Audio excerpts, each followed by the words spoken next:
by Stanley Tambaya and Gananath Desekara, HLA Senaviratna firms, was so good that the social theory courses in his postgraduate student years in the United States graduate schools were plain sailing for him. HL also testifies to Stanley Tambaya's kindness, gentleness, and sensitivity that lay beneath his rather mighty exterior, and notes that his generosity towards students and colleagues assumed legendary proportions when he moved from the predominantly undergraduate atmosphere at Carabinian to the more complex one found in the research universities in the United Kingdom and in the United States. No scholar has been as misunderstood in his home country as Tambaya has been. He was a cosmopolitan intellectual and humanist with universalist values who loved his country in the best sense of that term. He grew up in the cosmopolitan Ceylonese culture of the late colonial era and did not subscribe to any particular ethnic or religious identity. But when the anti-Tamil violence erupted in 1958, and over the years thereafter gradually worsened to the point of a civil war, Tambaya was deeply anguished, as most of us who loved our country were. He expressed his anguish in the idiom of the discipline in which he was trained. Buddhism betrayed, followed by a question mark, and I think the question mark is very crucial, was the product. Sadly, it was the book's cover, not its valuable contents, that led to its banning by the government of the day. I was among several Sri Lankans who wrote to the national newspapers in that era, 1994-95, in defense of Tambaya and academic freedom. My point then, as now, was that any book, much less one by one as intelligent and as sensitive as a man as Tambaya wrote, ought not to be banned. It should, on the contrary, be read and critiqued, and should there be more learned men and women who knew more about the subject, they ought to write a book challenging the original thesis. I also pointed out that the title has a question mark at the end, indicating that it was perhaps an exploration of the truth, not a certain certainty that Tambaya had arrived at. Given his good nature, innate decency, and depth of scholarship, Sri Lanka ought to have given him the benefit of the doubt. Anyone familiar with his sensitive and profound understanding of Buddhism in Thailand would easily have done so. Tambaya's other insight arising from the tragedy of Sri Lanka was to convincingly argue that while he was concerned with the exclusivity and violent assertion of singular dominance, we should be even more concerned about its accompaniment. This was captured in his first book on Sri Lanka that saw ethnic fratricide and the dismantling of democracy as the two sides of the same coin. So far about his academic accomplishments, and I'm sure, as I said earlier, you will hear from the three gentlemen after me who know much more and who can comment more authoritatively than I can. But I just want to touch on two very personal aspects of Stanley Tambaya's life. And that one was that he was an excellent cricketer. I did some research because I happen to possess a copy of the history of the Royal Tobian match. And I found that he played for St. Thomas's in the years 46, 47, and 48, captaining the side in 1948. He had Bradman Miracle in his side that he captained in 1948. In 1947, he had actually scored 64 runs and he was not out at the close. And in 48, the year he captained, Gamini Gudasena played for Royal and got him out LBW for 2 runs. So that was Stanley Tambaya's cricketing prowess. And I'm also told that apart from H.A. Powell, Tambaya is the only anthropologist to have written about cricket. I know that C.L.R. James wrote about cricket, but C.L.R. James was a historian, not a sociologist as far as I know, an anthropologist. And apparently he had moderated, if not organized, a panel on cricket at one of the meetings of the American Anthropological Association about the 1970s or 80s. But from my own research, I find that there is no written record of whatever it is that he felt about cricket. And the other relative unknown area of Stanley Tambaya's life is his innate interest in theatre. He was involved with the Dram Shop, and when they produced Bernard Shaw's Androcles and the Lions as a theatrical farewell to Professor Sudavai, Stanley Tambaya played the role of the Christian convert Herodias who kills the gladiators. I am told that Lentil Bisa, that wonderful man of many parts, had played the role of the lion in this play. That is for those of you who might be theatre aficionados. So here was a very versatile man, Stanley Tambaya, whom we are commemorating and celebrating today. So with those brief introductory comments, I will now turn to John Rogers, a very close friend and academic colleague of Stanley Tambaya. And though I'm not going to introduce them all because they are rather well known, John Rogers is here and he's currently one of the directors of the American Institute of Sri Lanka Studies. Gananath Desekara, all of you know, and Sarath Amrugaman. They're going to be talking on different aspects of Stanley Tambaya. So now I'll go in that order in which they are seated. John Rogers first, Gananath Desekara, followed by Sarath Amrugaman. Thank you very much.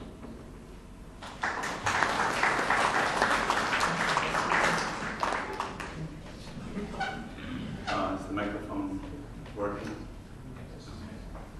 It's a great honor to be asked to participate in this panel celebrating the life and work of Stanley Tambaya. I would like to thank Mario Gomez and the International Center for Ethnic Studies for organizing this event and for inviting me to participate with such distinguished fellow panelists. I would like to begin by pointing out two ways in which the circumstances will limit and shape what I have to say, my own circumstances. The first is my own relationship with Tambi, which differs from my fellow panelists in that I only met him around 1988, when he was already a distinguished figure with an established international reputation. Unlike Sarath and Gananath, I have no memory of Tambi as a young man living in Sri Lanka in the 1950s. When I met Tambi, I was an unknown recent PhD on the fringes of academia. He was very kind to me, and as he had recently turned to the study of Sri Lanka, I was able to provide him information about such things as recent scholarship relevant to his interests, such as the debate between Leslie Gunawardena and K.N.O. Dharmadasa, about which he wrote so thoughtfully in the appendix to Buddhism Betrayed. From my perspective, the breakthrough came a couple of years after I first met him, when he invited me to have a beer and started talking about the Boston Red Sox, the local professional baseball team. We then became friends. One thing that struck me at the time, this was in the early 1990s, when I was first getting to know him well, was how hard Tambi worked. He was tenured at Harvard, had already produced several widely acclaimed books, and could have followed the example of many of his colleagues and relaxed, but he always seemed to be in his office, reading, writing, and thinking about some problem or the other. His intellectual curiosity was insatiable. He did not, however, adapt well to the internet. While he learned to check email, he had the department secretary print out those messages he was interested in, and many messages were left unread. I'm not sure he actually ever sent an email, which led some who didn't know him wrongly assume they were being snubbed. It was after his retirement from Harvard that we spent the most time together, often with Charlie Hallisey, who was his closest friend in these years. As his health deteriorated, he enjoyed reminiscing about the past, including his time as a young scholar at the University of Ceylon in the 1950s. I realized when reviewing some of his work as preparing for what to say here today, that it's impossible for me to assess his scholarship as text produced by any generic scholar. I could only do so through the lenses of the conversations of friendship we had years. Now, the second way in which I am limited in what I say is that I am an outsider to both of the intellectual fields in which he was a giant. Anthropology, where he was an insider, and Buddhist studies, where his influence was, at least in the beginning, more as an outsider critiquing the discipline. I'm an historian and not qualified to assess in any detail his impact on anthropology or on the study of Buddhism, so we'll leave that to the other panelists if they so desire. They are much more able to carry out that task. Of course, Tambi took an interest in history and indeed produced an immense body of historical work. So today I will stick to what I know best and talk mostly about what is only a small part of his work, his 3 books about ethnic conflict and ethnic riots, the first 2 of which focus on Sri Lanka and the third of which focuses on South Asia. All these works, in somewhat different ways, combine historical narratives with analysis informed by wider social theory. These are Sri Lanka, Ethnic Fratricide and the Dismantling of Democracy, 1984, Buddhism Betrayed, Religion, Politics, and Violence in Sri Lanka, 1982, and Leveling Crowds, Ethno-Nationalist Conflicts and Collective Violence in South Asia, which was published in 1996. So together, these 3 books represent Tambi's primary concern for over a decade.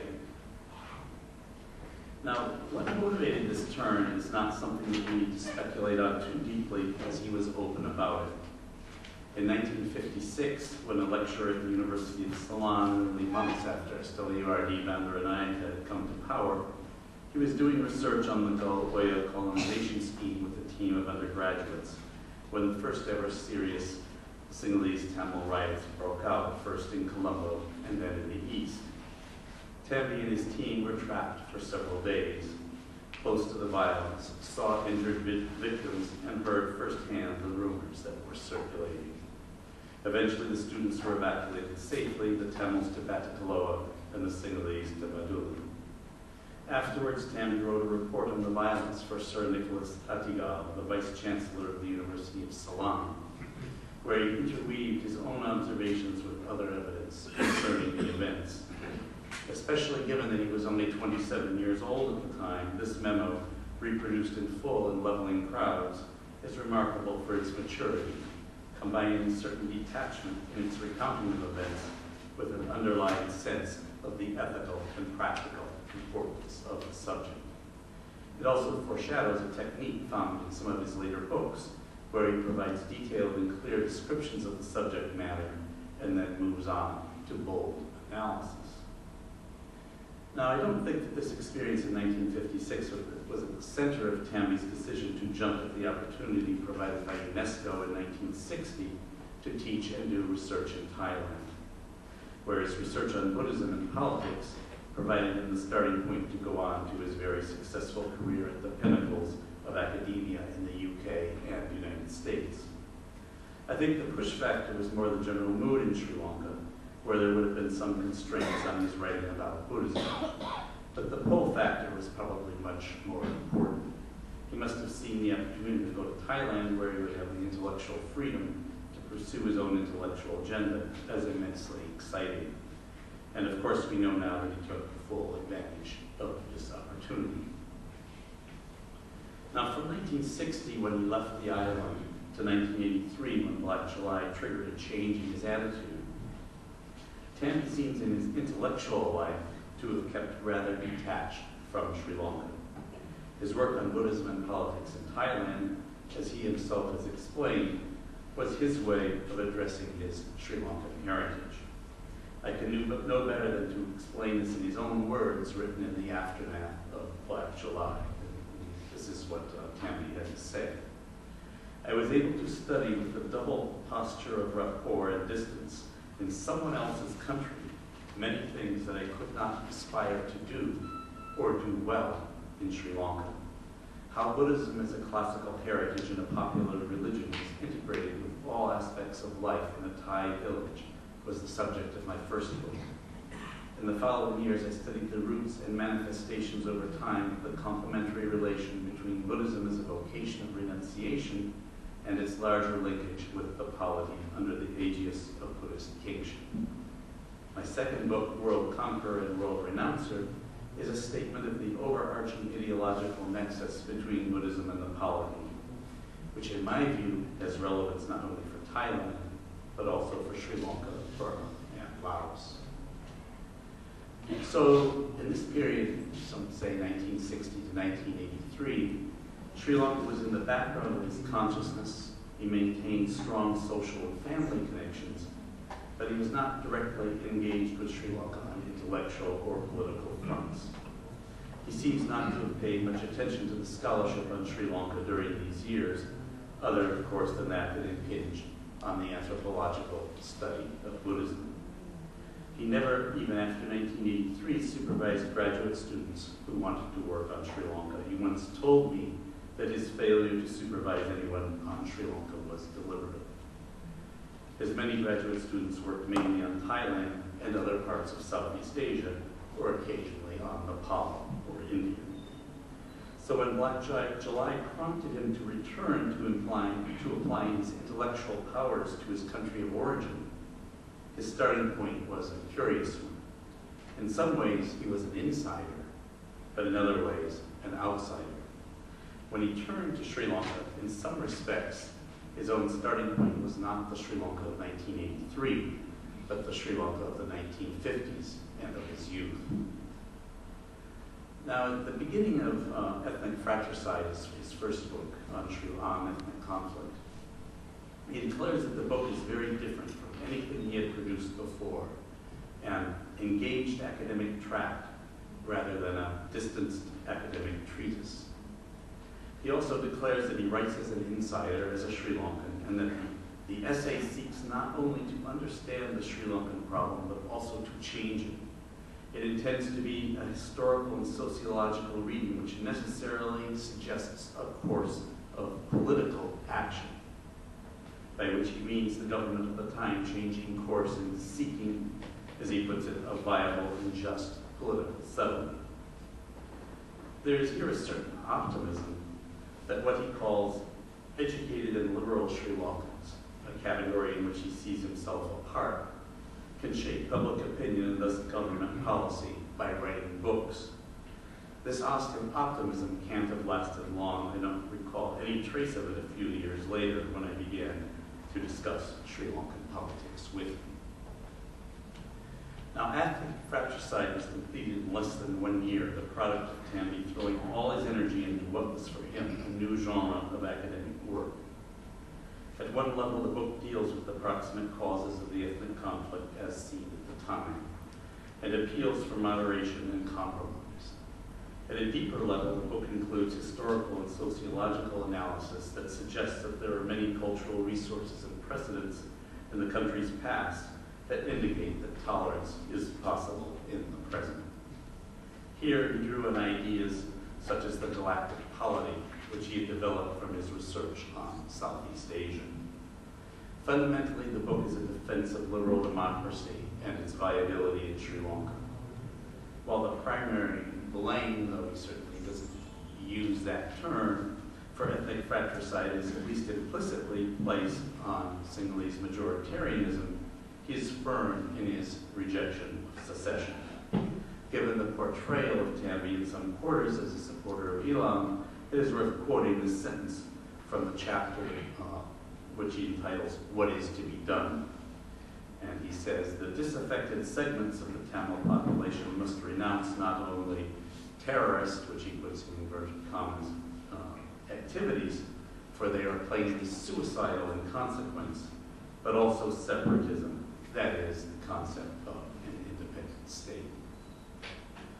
Now, as a political tract, I doubt that ethnic fratricide had much, if any, impact in Sri Lanka. But by virtue of Tanvi's pre-existing reputation, the astonishing speed in which he wrote the book and its accessibility to general readers, it became for some time the standard book for students and scholars in the West who sought to understand the origins of the Sri Lankan Civil War. It was this Western audience that 8 years later he directed his next book on Sri Lanka, Buddhism and Trade. And here, in deference to Tanvi, who always reminded everyone of the fact, I note the question mark at the end of the title. He tells us in the introduction the book's starting point. Frequently during my travels in the United States, colleagues, friends, and acquaintances ask me the disconcerting question: if Buddhism preaches nonviolence, why is there so much political violence in Sri Lanka today? So the book, unlike Ethnic Fratricide, is not aimed at Sri Lankan public opinion, or even, he tells us, at Sri Lankan specialists in Western academia. It is aimed, Tambi tells us, at general readers inside and outside of academia, and general readers in the West, he means, who have a standard conception of Buddhism and are puzzled by the violence in Sri Lanka. Buddhism Betrayed is a chronologically organized history of the role of Buddhism in politics and public culture in Sri Lanka from the late 19th century through the JVP period of the 1980s. It also includes an appendix on Sinhalese identity that is aimed at a more specialist audience. Tambi never gives a clear answer to the controversial question posed in the book's title. In fact, while he naturally disapproves of the anti-Tamil sentiments expressed by some monks, he is sympathetic to those members of the Sangha who choose to engage with social and political issues. This in itself is clearly to Tambi in no way betrayal, and he takes the opportunity at this point to put in a jab at what he calls the polytext Puritans who give only sanitized accounts of Buddhism in Sri Lanka, and who believe that a Buddhism involved in society is not authentic Buddhism at all. He does not want all monks to go back to the temple and disengage from society. He also takes seriously the idea of Buddhist democracy and maintains faith that if underlying social and economic problems could be addressed, that Buddhist activism would move in more tolerant directions.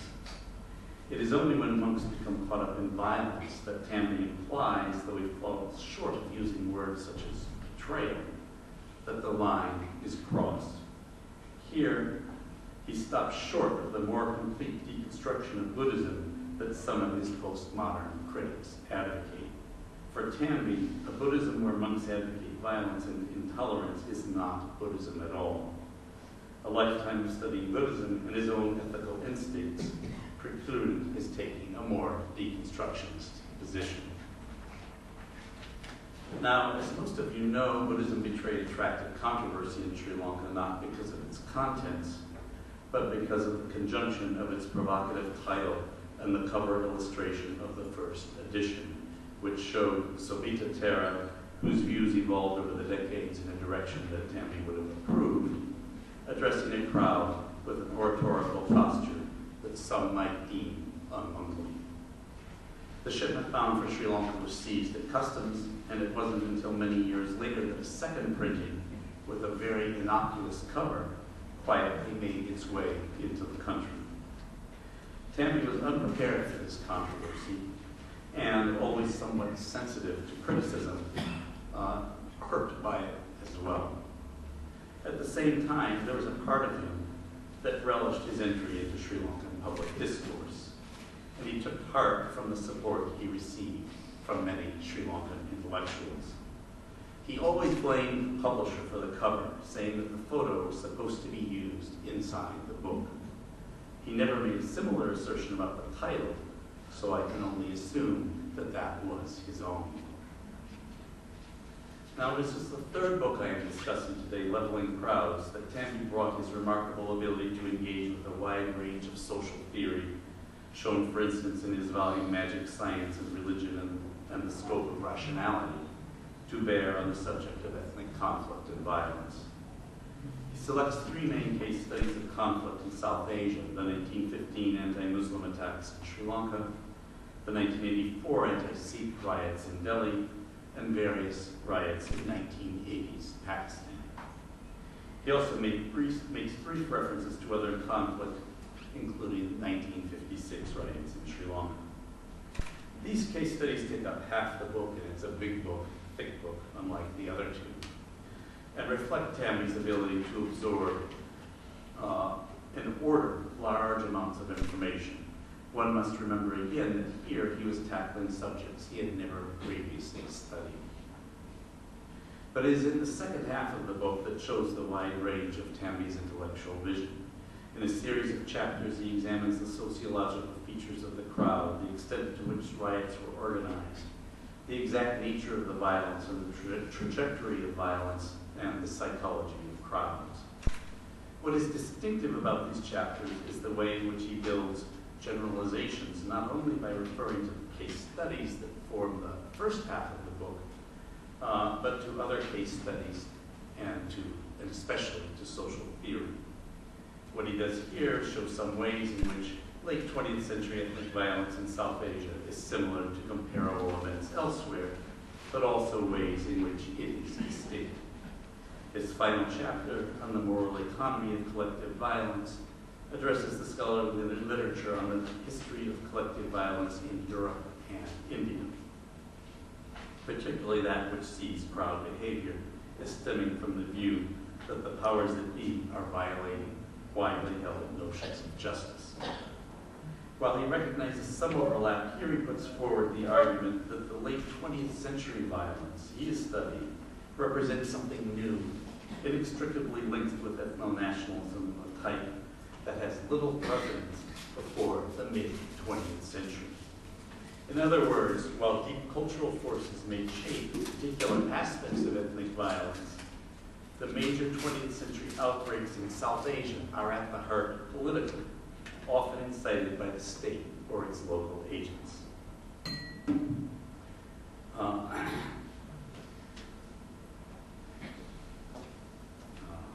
And can be stopped by political action. In support of this conclusion, he cites the case of Colombo, where he says that after 1983, despite the development of the Civil War, the state determined that another pogrom would not serve its interests and prevented any recurrence. The linking of ethnic violence to ethno-nationalism and not to cultural conflict or the violation of a moral economy also enables Tambi to take an absolute ethical stand against it. So in conclusion, I've tried today to give a sense of Tambi's intellectual vision through a discussion of his writings on ethnic conflict and ethnic violence. This body of work is perhaps of less lasting scholarly significance than his research on Buddhism and society in Southeast Asia, where he carried out his own extensive fieldwork, historical research, and theorizing. But his move to study ethnic violence and conflict was something he felt compelled to do. In the 1990s, he sometimes said that he intended to return to his Thai material, and that he had extensive notes from fieldwork that he had never written up. In the end, he did not take that direction, instead producing a biography of Edmund Leach, the famous British anthropologist who was his colleague at Cambridge University. Tambi's scholarly papers, including the unused notes from his Thai fieldwork, have now been deposited at the Peabody Museum at Harvard University and are available for study. If, as I hope, someone decides to take up Tambi's intellectual biography, these may add another dimension to our understanding of the man and his work.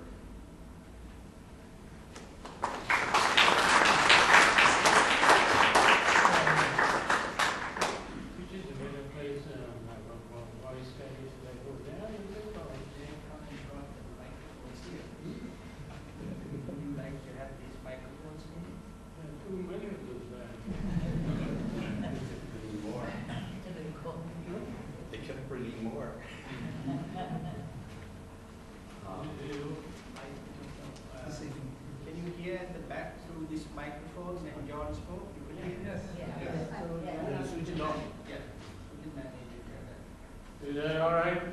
Yes. Can you hear me? You regret it, of course. When I was asked to give a talk on Tambaya, I was being right through a close friend of mine. Yeah, almost the same age. He's 1 year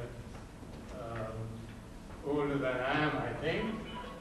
And I'm also ready to join him in that silent band one of these days. But before I get sentimental,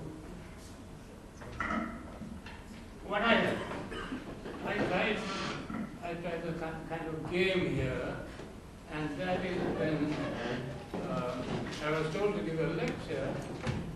I said, how could I, because I'm busy writing a book on Sri Vikram Rajasinghe, and the publisher is breathing down my neck, and I had to bring it out tomorrow. So I said, how the hell can I write this thing? The way I escaped from that responsibility was to say, I will have a reminiscence of Tambaya, which gives you a long way to do whatever you want. Now, both of us come from different backgrounds. Tambaya was raised in Jaffna, became, part of the Colombo group. He was Tamil. I came from a village down, not south, a little bit this way. Then, early in my life, I was in Colombo.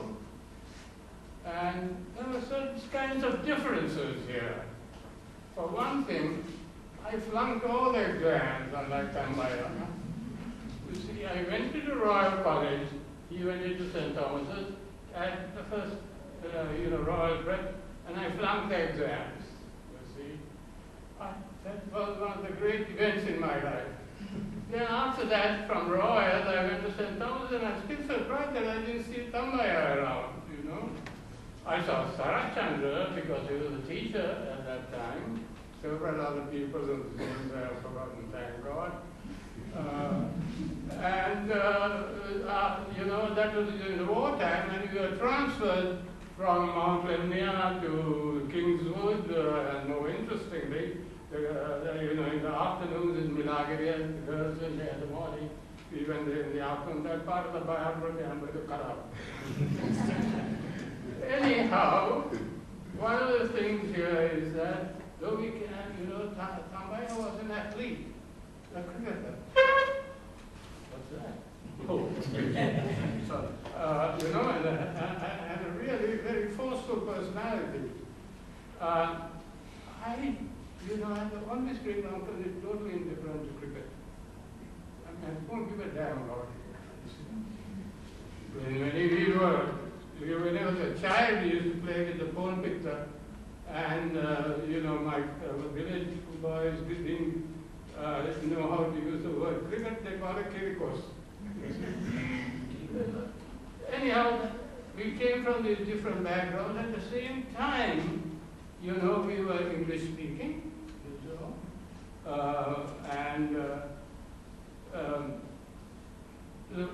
I never met him till this crucial event, which all of us are very familiar with, namely when we became, passed our exams and so forth and joined the University of Ceylon at that time. Now, one of the things that I want to say is that I'm a late comer. When I passed my SSC, instead of sitting for the exams for my university entrance, I wandered all over the villages, and I went into and taught in a village school and so forth, And after that, I went on a cycle trip to Jaffna all the way, and came back safe and sound. So we came from different kinds of backgrounds, and what is so striking about the University of Peradeniya, at that time University of Ceylon, was that we can come from different backgrounds and have a sense of community, a sense of fellow feeling that comes from living there and so forth. Now, Thambi, we never called him Stanley Thambi, ridiculous, it was always Thambi. Thambi and I met for the first time when, I came from a background in English literature. While we were studying English literature, I also spent, after I graduated in 1955, I spent 2 years on my own studying the Pathanika, on my own, and of course I produced a book on the cards of the Brothers Patini, that some of you may know of. And after I spent 2 years on that without any kind of anthropological training, which stood me in good stead, because I didn't carry the kind of baggage that many of us trained anthropologists have. Not that there's anything wrong with that, you know. From there, both Tambaya and I got Fulbrights, you see, I think. You see, Tambi went to Cornell, not into a very interesting department at that time. Now it's no longer there. It's called the Department of Rural Sociology. And I went, when I got to my Fulbright, I went to the University of Washington. I was there, I came from a literature background. Tambi came from a sociology background. And I had to learn, so to speak, sociology new, which was, in a sense, a good thing. So after I got my MA, you see, I came back to Colombo, to Kandy, and joined the sociology department. Tambi was already a senior lecturer, and I was the low man on the totem pole, you see, assistant professor with an MA, at that time. But now what I want to say is that here we were, a very, very small and interesting group at that time, students were H.L. Sanagirata, St. Parampanariam, both of them distinguished scholars now. This man here came in later, And so this was a very small group, And sociology honors, we didn't have a kind of general degree at that time. You see, it was a group of people who did only special degree in sociology.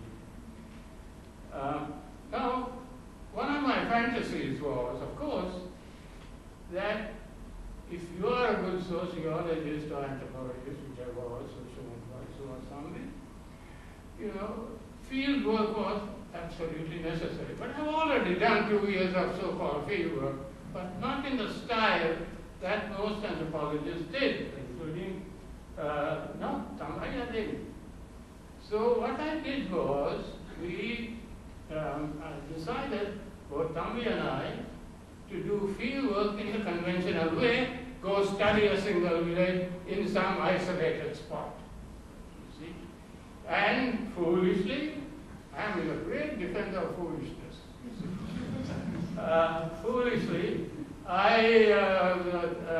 chose, because I believe that the more isolated place, you get a lot more of the traditional culture. There's some truth in it.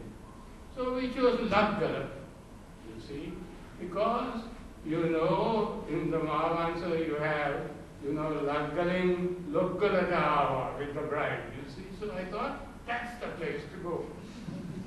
So, based on foolishness, we went to, I did my first thing, Tambi was there, I said, Tambi, I'll go and look at this place. So I went to Laggar, you see, to Ilukumbura, the last spot. Beyond that, there's nothing except forest. Now there are tourists, I never go there.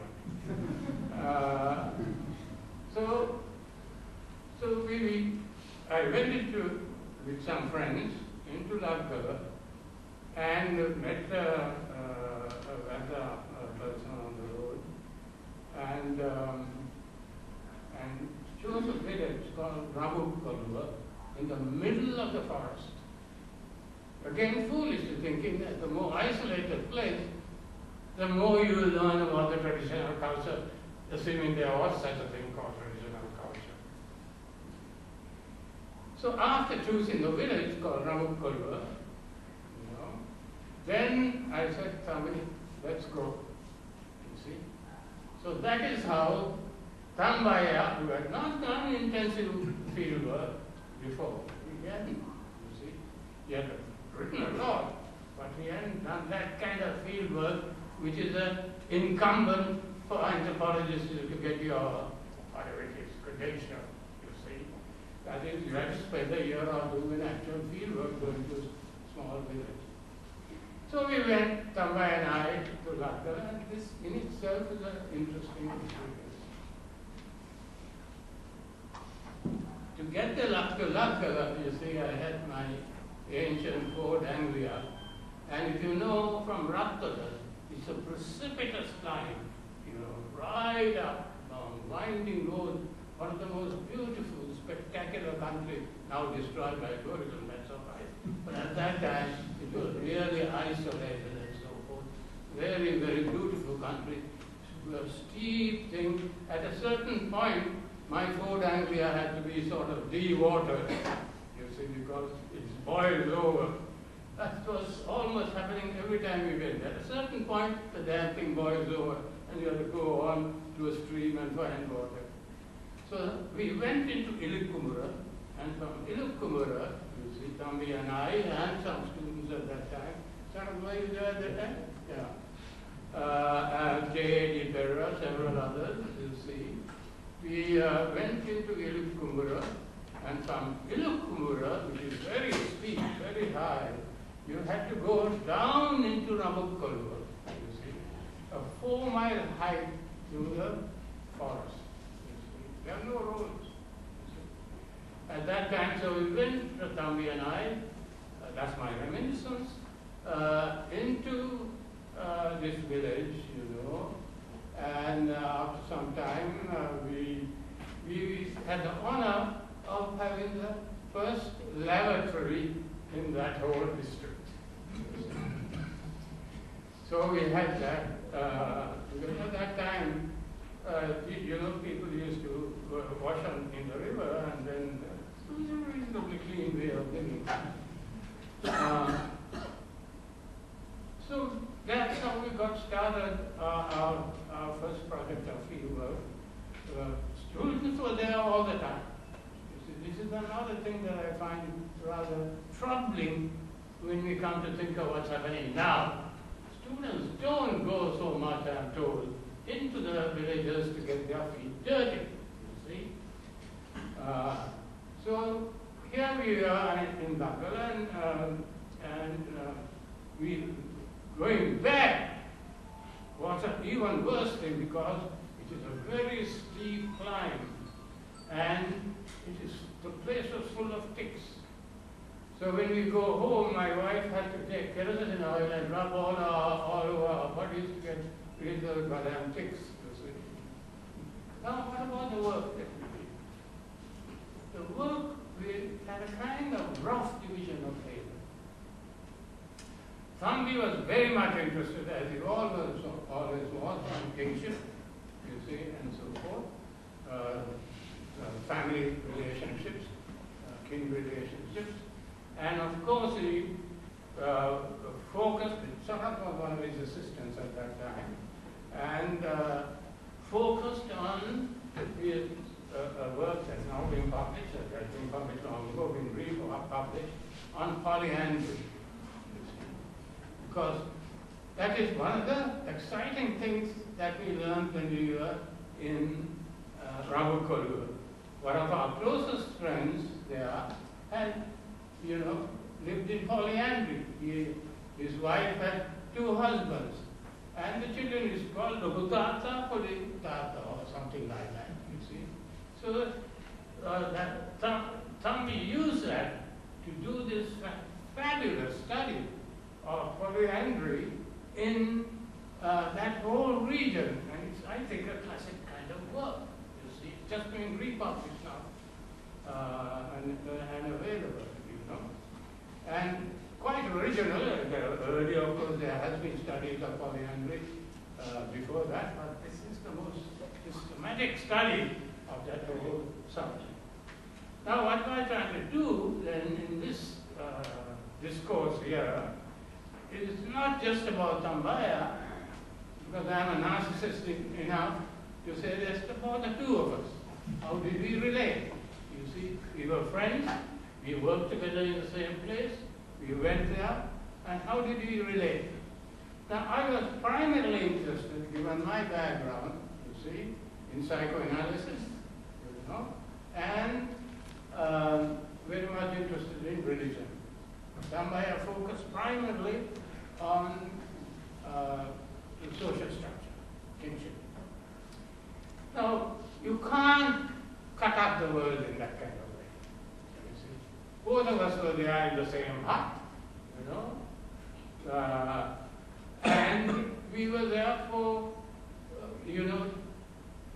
Tambaya was as sort of keen and knowledgeable about religion as I was, you see. Because that place was so fascinating from the point of view of their religious beliefs, which both of us studied in some sense. Now, I must confess that I didn't understand. This is, ignorance of mine. Because most of my knowledge of that, of religion comes from the South and the Western province, where I studied the Bhakti-Nikaya, intensively, true enough. But here were people there, in Nagara, in this small village, couldn't be cut off. The next village is 5 miles away. And they worship someone called Bandara Deyu. Bandara Deyu. And the rituals were for Bandara Deyu. Now, I always thought, where is Kataragama, where is Vishnu, where is Samang, where is Patani? Push. They will know that it is Bandara Deyu. For a long time, I couldn't grasp this. We studied the rituals there. Tamil was as interested as I was, The only time that I felt comfortable was when we moved from the village. And my real insight into that period, which is now gone, was when we moved from the village to go to the pilgrimage center in Mahayagana, 35 miles away. So when we start from our village, we go to the next village, hang a branch to please the yakas there, you see. And then when we go to the next village, there are other villagers who are congregated. And when we go from village to village, we find that, and when you go to Mahayagana, it is a sea of heads. Now once we go to Mahayagana, we are no longer with the Bandaras. We are with Kataragama, we are with Vishnu, we are with the Pansala, with the Hamuduru, and a different kind of ritual. So what the insight we had, and I think that insight comes in Tami's work after that, you see, that a village is not a thing in itself. On the one hand, it's a thing in itself, but it is articulated to a larger network, you see, of similar Buddhists, you see, where they congregate in. But somebody did really very, very good work there. But in my case, I was really quite dissatisfied because I didn't know this Bandara Deyu business. Now I have studied, spent about 10 years in the Mahayagana area, and I know where that whole thing comes from. That's another story. So from here, what we did was, we spent a lot of time there. How many years we spent in and out? 3-4 years, yeah. Huh? Yeah. Sarat is a shoot out to mingle to drink toddy, you see. But we didn't have that kind of privilege. Anyhow, from there, I sort of moved, because I was not quite satisfied with that, to a low country village, and Gensanak was there, doing work with us, and he was a very, very important influence, he and Seram. And there is the time when I produced my first book, Grand Tenure in Village Law. Now, we make of this? I suggest that that experience of Tamils, many, after all, his major interest was on kingship and nuance. But there will be in a village, you see, where it is inevitable that we had to grasp the spirit caste. That is, local beliefs about ghosts, ancestors, divination and so on. So my guess is, we went back, of course, to the villages. I'm sorry to Tanzania, we taught, but I don't deal with that here. Tambaya left in 1960, I think, or thereabouts, to go to Thailand. He got a fellowship and went there. UNESCO fellowship. He got UNESCO. Thank you, sir. And he went there. And there he spent 2 or 3 years doing it absolutely magnificent work. The two books that I'm interested in, first is Buddhism and the Spirit Cults in Northeastern Thailand. The second book, written about 5 or 6 years later, what the hell is it called? World Renounced and World Conquered. Very, very important two works. Now, I would like to think that it is a Sri Lankan experience, particularly in Nagdala, where the spirit cults were everywhere, and so is Buddhism, you see. I mean, there is no escape from it. So, in some sense, I'm suggesting that Tambaya's first book, Buddhism and the Spirit Cults in Northeastern Thailand, is a magnificent study of the kind of thing that we are talking about, Toil, Bali, that kind of stuff that we are sort of familiar with, Avesaveva, getting possession trances, all of that. That comes, I think, from its Sri Lankan experience. Then you have the next work, which is World Renounced and World Conqueror, which is, in my view, one of the best studies of the sociology of Buddhism ever. It is, in that, you see Tambaya as coming from the Christian background, he becomes a crypto-Buddhist. You see, he's very much of a Buddhist. And that sort of what I call crypto-Buddhism stayed with him right through his life. Now, Buddhism and the spirit cults, of course, was again a very important kind of thing, and it's just like the kind of work we did with the goddess Pate, in a sense. See, but different, and then World Renounced and World Conqueror is even more of an innovative work, because among other things, you see, he deals with Buddhism, a kind of sociology of Buddhism as it is practiced in northeastern Thailand. It's a book full of insights. It's also a thick book if you want to read it. You see, immensely long. The substance of that book, as I understood it, is this.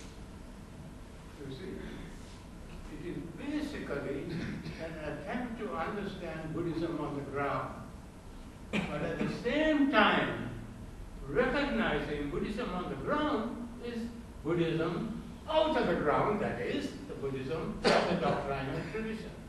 You see? So, a good part of the discussion, if I remember right, I read it a long time ago, you see, and my memory is pretty bad. But as if I remember right, it focuses a lot on King Asoka. See, Asokan kingship, you know. So, Chakravarti, and he has his own brilliant study of the Chakravarti conquest. So, that kind of study, once again, I think is a very important and profound work. And as I say, and I sort of, you can understand why Thai scholars think that he's really one of the greats. Now, let us come back to me, you see, to my narcissism. Now, meanwhile, Tambaya has left for Thailand.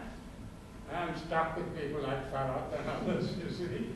With my colleagues at David India, we were very close friends even then.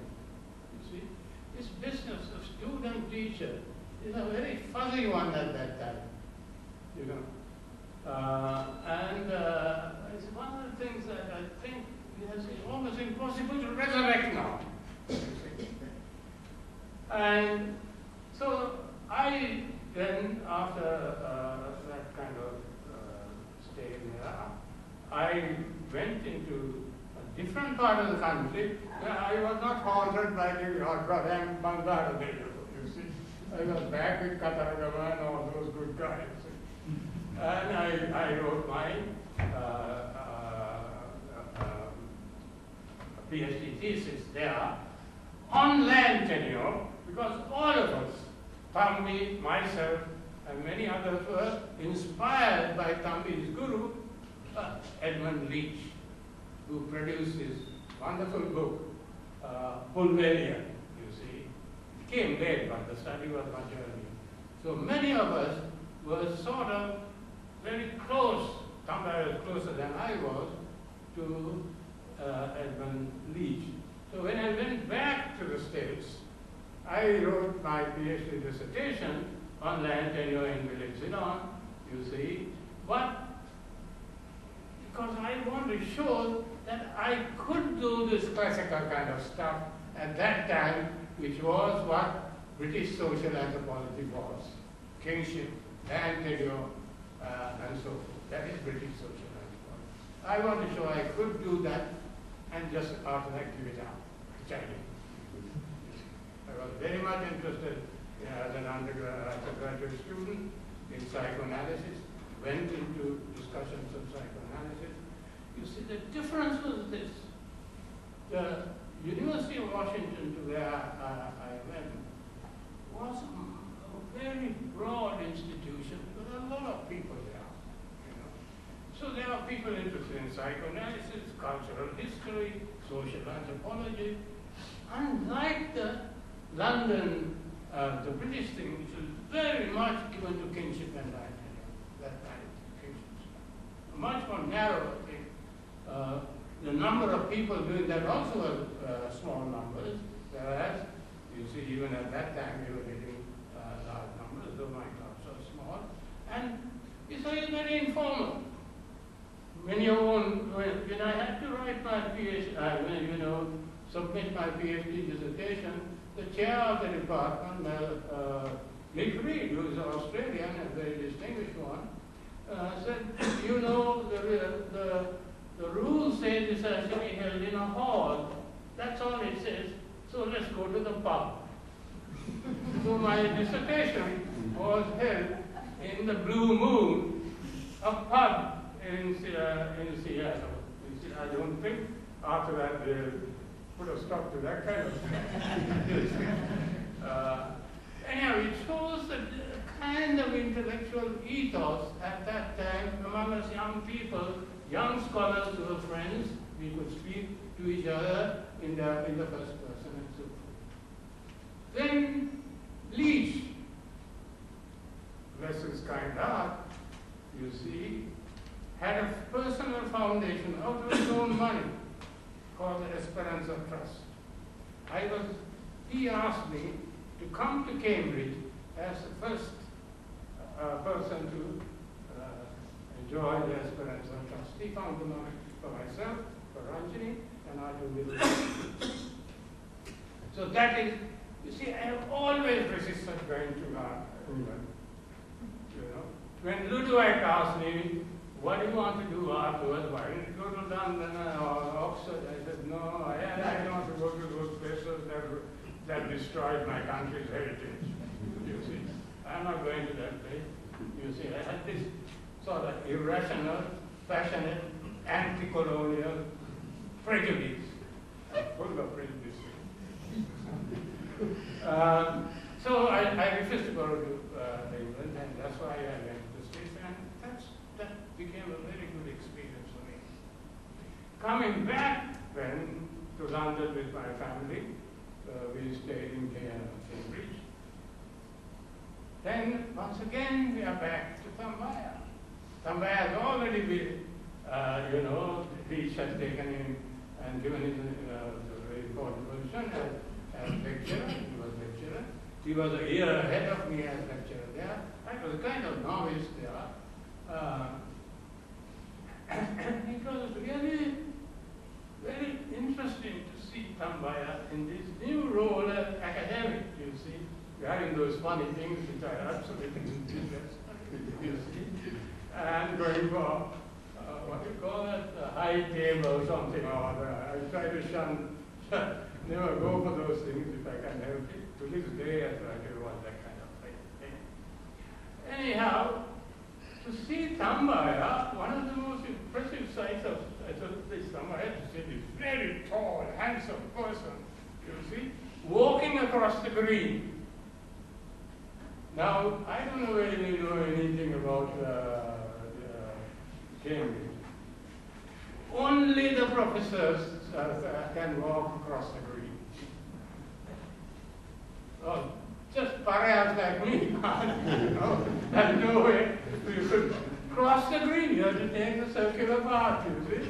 Only the professors. So all these professors show themselves by just walking across the green. And if you are a friend of this like me, I also could walk across the green. And how can I tolerate this kind of stuff? Anyhow, he loved it. He was a real, in that sense, a real Cambridge town.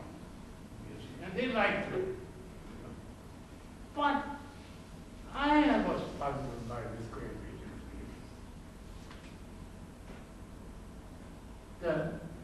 The Edmund Leach, whom we, right? He was a senior lecturer. The chair of the department was Maya Fortes, a South African Jew. Now you know what I'm getting at. You see? Now it just happens. You see, if you read H.L. Radha's article, you miss the point. You see, H.L. doesn't know this inner kind of situation. He thinks that all these people, nice guys from Oxford and Cambridge, they get on well. Not a whole.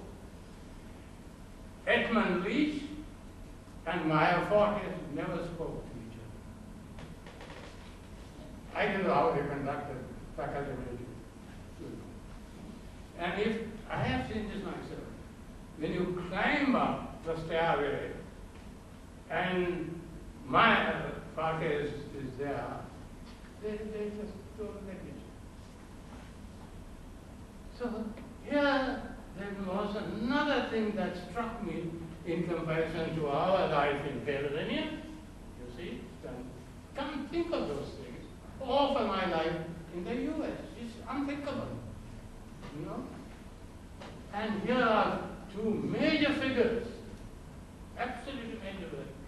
And then when we ask, part of the nature of the conflict, to my way of thinking, coming from psychoanalysis and so forth, was totally absurd. That is, it is related to the fact of something called alliance theory and dissent theory. You see, dissent theory was very African. That is, African groups are what are called unilineal descent groups, that is, kingship based on genealogies coming from father to son and so forth. Right. Hmm? Right. Yeah, yeah, in Africa. Which my thought is all these people study Africa was a very important source of anthropological inquiry. Now, Leach, you see, had what's called an alliance theory. They didn't believe in this descent theory, but alliance theory, which is quite true, because, you know, in the Sri Lankan experience and Southeast Asia, there's nothing called descent. You know, people marry and reproduce. Alliances were very, very crucial, you know, men and women and so forth. So, to me, it was incredible that people started, you know, that this was such a significant thing that they, you know, couldn't talk to each other. You see, that comes from living in a small place, and so I must say for Tambaya that he could because he comes from a different background. He could switch from Leach to Fortes, though his major alliance was with Leach. Now I wonder, why in my life I wondered later on. Here you have two brilliant people, both brilliant, no question of it, you see, Fortes and Leach. Always I wonder, there's something more to it. And that, I think, relates, not that Leach had this, but the larger issue was that there was a lot of Jewish discrimination in academia at that time. Also in Princeton, but a long time before that. Because we have to think at what happened then, at that time. There was a lot of Jewish, so much so that my friend Richard Gombrich from Oxford, after a major professor, always says, you know, this is that. Okay? Now, once a person retires as an anthropologist or any other scholar, generally he is knighted, or she. Two major anthropologists of the time, Fortes, Max Blackman, a brilliant thinker, anti-colonialist also, superior to me at least, authority on sociology of law, both Jews, never males, never knighted. So you are dealing with another phenomenon from the past, you see. There are such, it's no longer there, I'm sure, but I mean, who knows? So now I think I'm going to do a little bit of, is it all right in another 5 minutes? Okay. And that is just to reflect a little bit on the nature of anthropological discourse. After our stay in Cambridge, you see, I went my own way, and Tommy went his own way. We were very close friends. I mean, I used to go back and forth from Harvard all the time. But intellectually, we went in different directions. I'm very much interested in anti-colonialism. As you know, my book on Captain Cook was so people sort of just despised it. And now I begin to realize why. Now, if you live in London, you see a statue of Captain Cook over there. Now he has become an icon of British Enlightenment rationality. So my book on Captain Cook was a kind of terrorist of sorts. No way till that could, I got a huge negative press, except now it is coming back particularly among my Indian and non-American colleagues who are seeing the other side of tourism. So you find then we have moved our way. I was passionately interested in other issues, psychoanalysis, in colonialism, and of course, just to say that I could not, as Tampi did, you see, produce the kind of criticism and work on ethnic conflict. You see. When the ethnic conflict occurred, I was so devastated. I wrote my first article there. It's been published. It's a passionate critique of what was going on. But after that, I was so traumatized I couldn't write on that topic. It was difficult for me. So outside of that, then after we have moved in different directions, Tambaya has moved to it. Now I want to make the last point, and that is kind of criticism of my own discipline as theology. And that is Tambaya, and I said, also for myself, we dealt with large issues. Large issues of what Max Weber called issues of cultural significance. That is, in other words, Weber, one of the great creative thinkers who is now being dismissed because of this silly postmodernism that has taken root among young people, you know. But Weber was one of the great, of course he had his faults, you know, his limitations, but don't you? All of us have it, you know. And what I think about Tambaya's work is that it is important.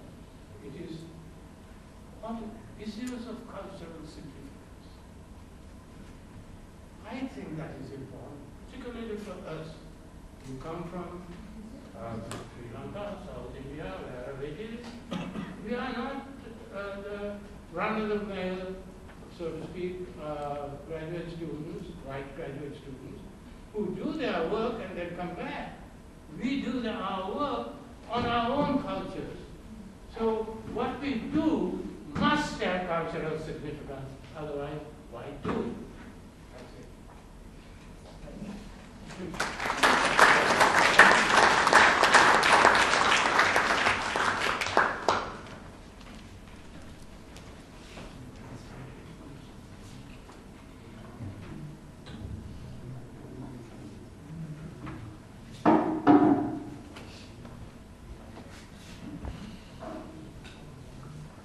Always difficult to follow the enough. But I'll try.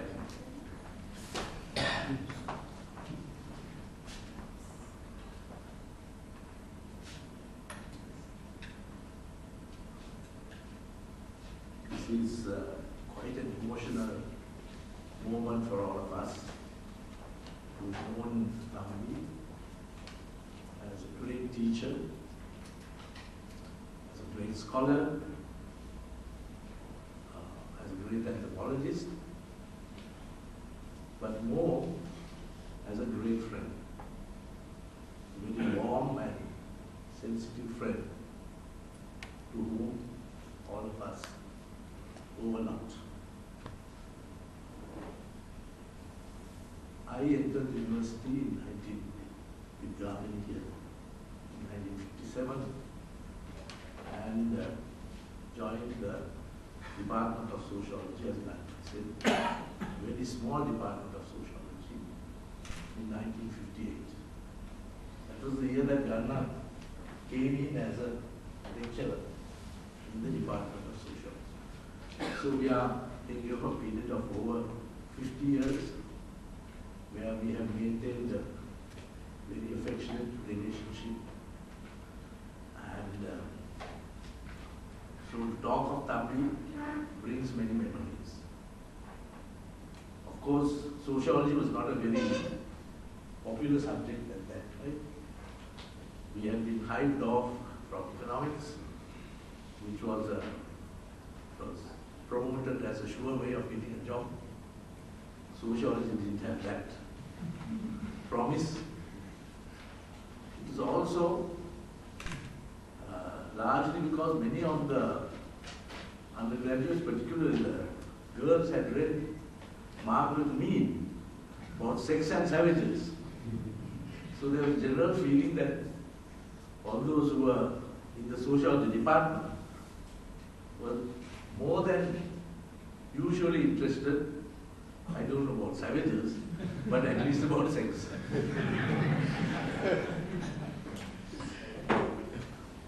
It was a wonderful department. Our professor was, we really had only 3 lecturers. We had Professor Ralph Pires, then we had Tambaya, and Lala. That's again later, 60s. But when we came in, we had only these 3, but we could opt to do some, we really did only 5 subjects allied with sociology. 3 others were optional subjects, like Ceylon history, which we did that. Alasaratnam and Karl Gurwala, who were really top class teachers, and also economics with Hillary Woodson. So it was a very fruitful exercise and very, I would say, an outstanding 4 years in the university, which could be compared, looking back now 50 years, with the best sort of education you can get anywhere in the world. We had a wonderful faculty, wonderful set of students, a wonderful library. I think it was a dream come true. And looking at some of the things that we discussed today, let me first clear one misconception. That is this thing about Buddhism betrayal, because I myself was somewhat responsible for this. Because it's not the question mark. Actually, before that, in the 50s, there was a book, there were 2 books. One was called The Revolt in the Temple. The other one was called Buddhism Betrayal, which introduced the, what I would call the SLFP complex, just before 1956, into popular discussion. And I drew Thambi's attention because it was not a very well-known book, as I did draw his attention because I stayed, as John remembers, I was in Harvard with him for 6 months. I lived with him for some time. And we often used to discuss these matters. And even Reverend Walpola Rahula's writings and the Festschrift, we discussed very often. So Thambi was au fait with some of these, Revolt in the Temple, Buddhism Betrayal, some of those sort of markers of the revival. And I think it was in that ironic sense that he used the title of Buddhism Betrayal with a question mark. So it is only when you understand that that he was really analyzing what happened in 56 and even before that type of mentality, then the title becomes meaningful. But it was misunderstood, and that was why there was this controversy. But to get back to Thambi, really, what is crucial for him when you look at his development, and which he refers to also, because in this book called Leech, he has a little, maybe, that's okay, 7 or 8 pages about his own career. And in that book. So, as a budding sociologist, actually not really a sociologist, came back from Cornell, he first did a study of Maradana, what we call the Vattas in Maradana, which helps me very much politically because I can always draw on his insights about what happens in Colombo Central. Most politicians are quite surprised that I know all this. Because Thambi goes into all those details about the wells there, how they rent, you know, how you have to pay 10 cents to get people to draw water for you, all sorts of material. But the key publication was what we call the disintegrating village. He had Sarkar of the statistics department. They brought out a paper on somewhere near Dumban, Patha Dumban, disintegrating village. Now this came at a very important time, and it brought Thambi into contact with two key figures which I should mention in the world of, and one was Leach, other one was Dumont. Other one was Dumont. I mean, Leach and Dumont were really at the top of the pile as far as anthropology was concerned. And this work came in at a time when the anthropological world was being moved around, as Leonard said, typified by the intellectual controversies of Mayor Fortes and Leach. The Africanists, particularly Radcliffe Brown, Neville Pritchard, and everybody, had emphasized lineage. The tribe was the society. The tribe was the state in certain cases. So the notion of an intensive study of the tribe or that society gave so many insights to that changing African scenario. Whether it's the Nuer, the Talensi, all those studies, in the first wave, as it were, of social anthropology, became the idiom of social anthropology, British social anthropology, but was now, just when Thambi's papers were coming out, being challenged by two. One by Leach and one by Dumont. Leach was very interesting. He took this, the religion of British anthropology, the idea of kinship, the idea of genealogies, ideology of kinship as the juridical principle of organizing those African tribes, and challenged it. He challenged it in Sri Lanka, in his study of Puleli, a village in North Central Province, which I visited recently also. And there, he came up with the proposition there is no such thing as kinship. Kinship is meaningless. What matters is land tenure. What matters is ad hoc arrangements. You might be surprised, but I'll read to you what Leach wrote.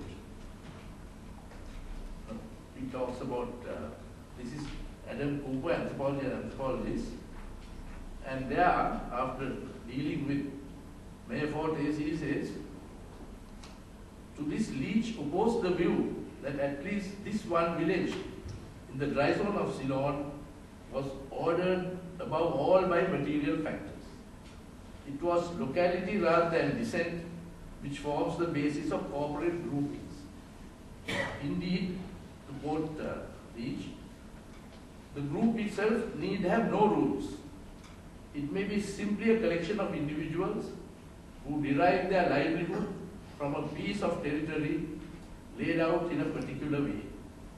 The continuing entity is not Puleli a society, but Puleli itself, the village tag, the Gambode area, the old field. So this was a frontal attack on the traditional descent-based, kinship-based social anthropology background which was prevalent at that time. And coincidentally, Tambaya and Sarkar's study came out. So I'll take that theme up later. But also it came right into the debate of kinship itself that Dumont had launched with his study in South India. just across in Ranna, where he did a study of the Peremalla Kallar community. It's very much like the Sri Lankan or the Sinhalese form of kinship, where there was alliance. It was not genealogy that mattered, but alliance. That is, women takers and women givers, the two groups. And the Sri Lankan kinship terminology was a clear emphasis on that, because you have your mother's brother is not Ayya or Malli, but Masina or Nan. Similarly, your father's sister's daughter is also Masina or Nan, whereas your own, your father's brother's daughter is Akka or Nan. So there is a classical, shall I say, formulation of the alliance theory. And embedded in Thambi's writing and Sarkar's writing was this exemplification, as it were, of the alliance theory, though he didn't call it alliance at that time. And there's an article by Dumont who says, and really it's in a way funny, that both Leach and Dumont says that it is a very good piece of research, but he came to it by instinct, not by studying the theory, but Tambaya has somehow sort of meandered into this type of thinking, which is crucial both for Dumont and Leach. I think that was the beginning of I think Thambi refers to this in his book, where Leach had come on a second visit to Sri Lanka to check out some information on Kuleli, and met Thambi and Peradeniya.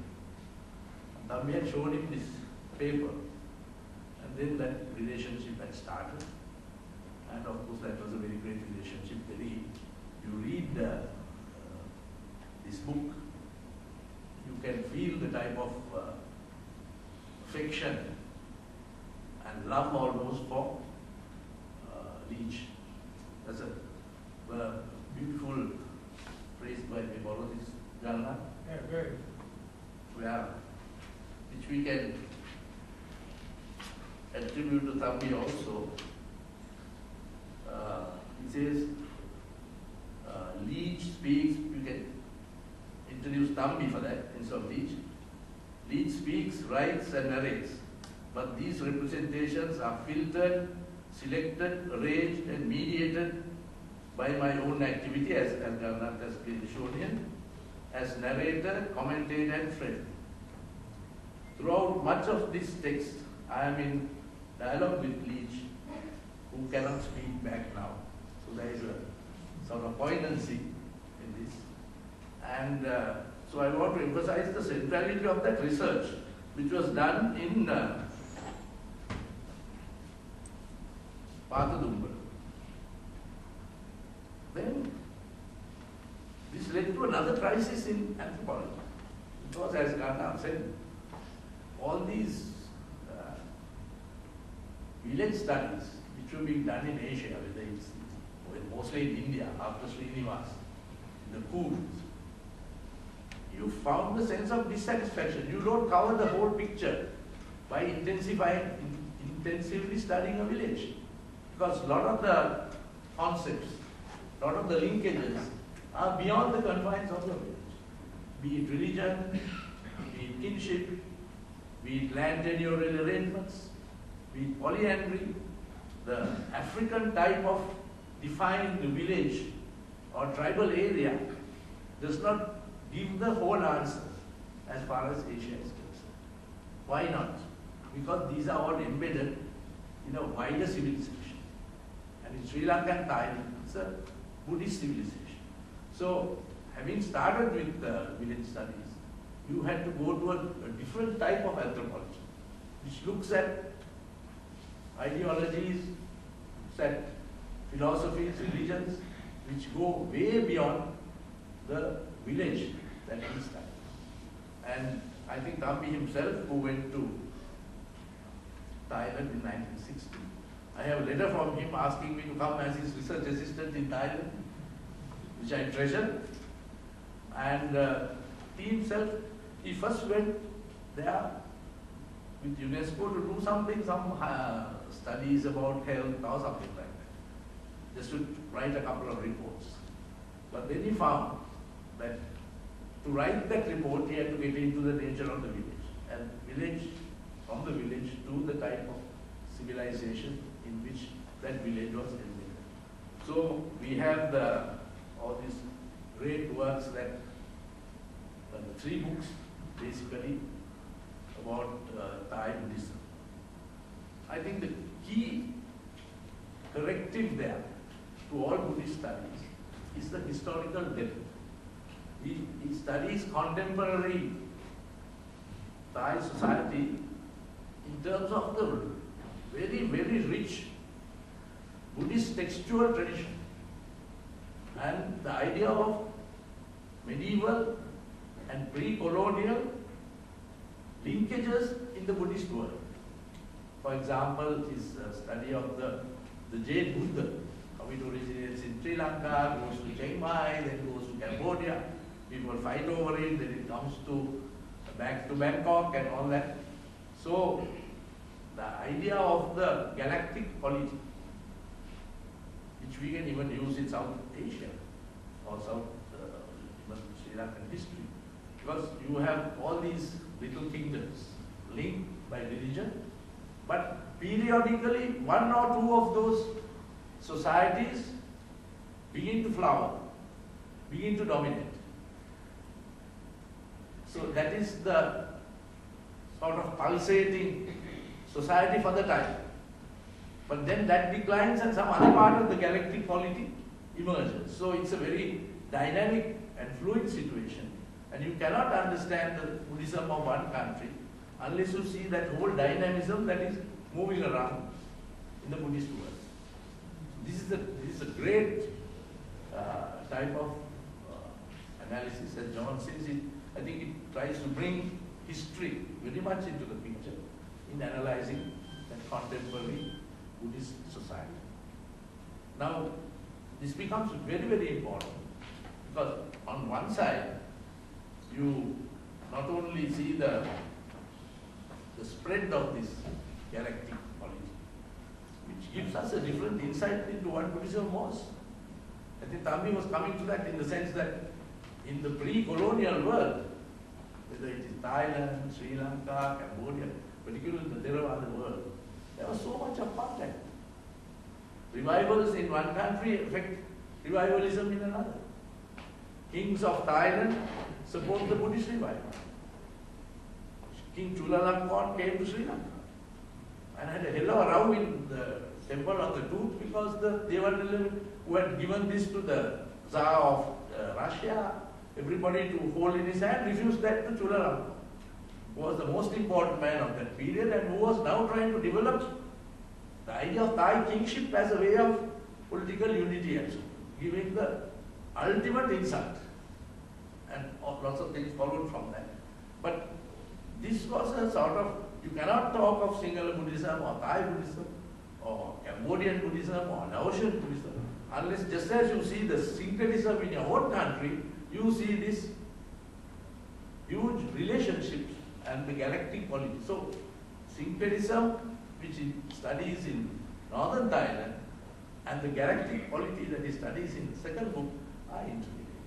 So, this is a tremendous contribution to the study not only of Thailand, but also the study of Buddhism in a dynamic way. There are criticisms of course. This is in a way an ironic criticism because most of the Thai writers have been interested in this. They are saying, look at Tambaya. He is not quoting a single Thai work. He is quoting the Mahavamsa, he is quoting the Janakalmani, all these Sinhalese Buddhist texts in trying to understand Thai Buddhism. Of course, given the fact that there is this interplay, yes, that could be done. But the emerging criticism of his work is that, and this is something which is very ironic given the fact that he was accused of all these things, that he is actually looking through Sri Lankan Buddhist eyes into Thai Buddhism. And that is sometimes pointed out by the Thai scholars that this is a defect. So this is the type of relationship that we have to study. He made a huge contribution in that. As John said, Thambi's studies on ethnic conflict in Sri Lanka is only a small part of his work. And the most significant aspect of that, which he himself admits, is that he does it entirely on secondary sources. Is that so, John? Yes. Entirely on secondary sources. And I would say, rather, you have to evaluate the usefulness of these sources. For Western scholars, it's very difficult to distinguish between some newspaper article somewhere or some reporting of a political meeting somewhere. Very much of these writings of Schalk, of Tambaya, all these Western people who have written about ethnic conflicts in Sri Lanka, they cannot distinguish between what is the most significant elements of it and what are ephemeral elements. They will give the island has written this somewhere on the 18th, on the 20th, the Daily News writes something and then take it as the equivalent of some big report.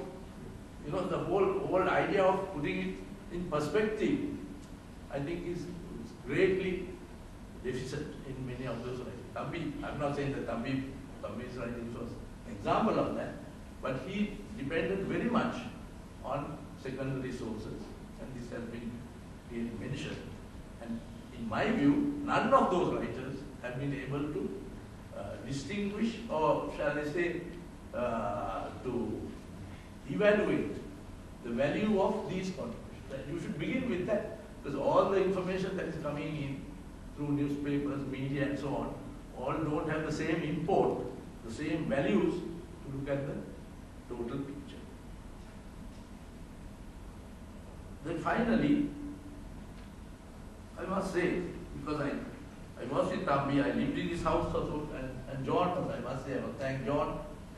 He looked after me very well there. He will remember, and he has also mentioned it, that Thambi's vision for Sri Lanka was not one of separatism or one of conflict. That's why he used the word fratricidal conflict. And he used to tell me, I don't know whether he would mention it, that all his properties his father was, the Crown Proctor of Jaffna. And we had extensive properties, or he inherited. All that was taken over by the LGT. So he said, I can't even go back to Jaffna, all my open lands have been taken over by the LGT. I don't think that's why he suggested that there should be no separatism. But the fact is that he always had a vision that we could all come together. And in this book, or in some other book, in the Levelling Grounds, he has a very warm passage where he says that when they were studying in 1956, I believe, doing some research in Galloy, that there was some communal riots and his students all ensured that he didn't have even any bad feelings about the matter, and he adds, this is the type of Sri Lanka that we thought and we had at Peradeniya in that time. I think I'm right in correcting that. So that's the vision that we had. So I thought I must do something different.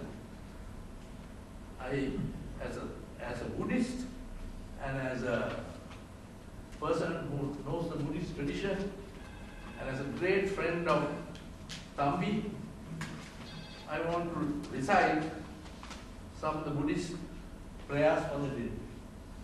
This is only fair. I will not sing it loud or intone it like the monks, but this is something that I think is good because these are the funeral ceremonies. The verses, I think we'll all get some time, but for obvious reasons we will not hear. So one is Anicca Sankhara Uppada Vaya Dhammiko Upajjitva Nirujjanti Desan Upasamosi, which means Anicca Sankhara. All elements are transient. Uppada Vaya Dhammiko.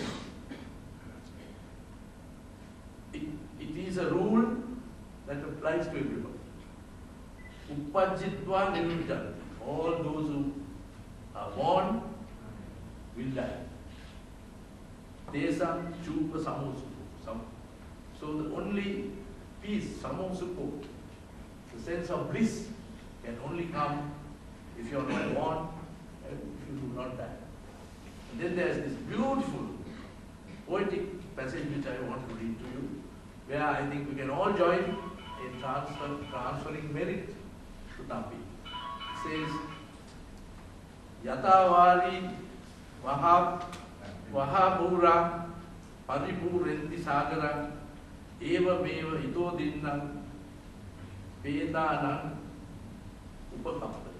But again, Yatachari Vahabura Paripurenti Sagara. That is the act of pouring the water, which means just as the raindrops fall and they all come together to make one big jalasaya or gathering of water, reservoir, may all our good thoughts, each one's thoughts for this person, as they drop from heaven as it were, the rain, let it gather together and bring merit to this person. Then there's another one.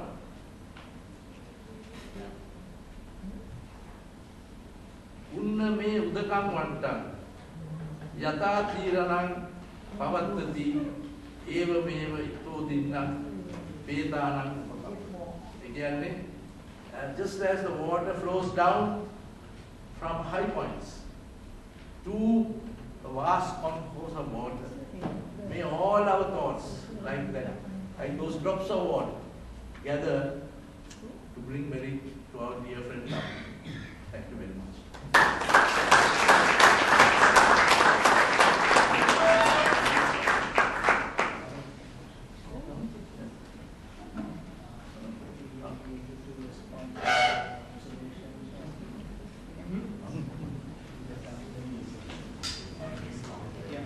I just want to thank the speakers. And are there any comments or any queries or anything that you would like to make before we wind up the program? Any comments or any questions?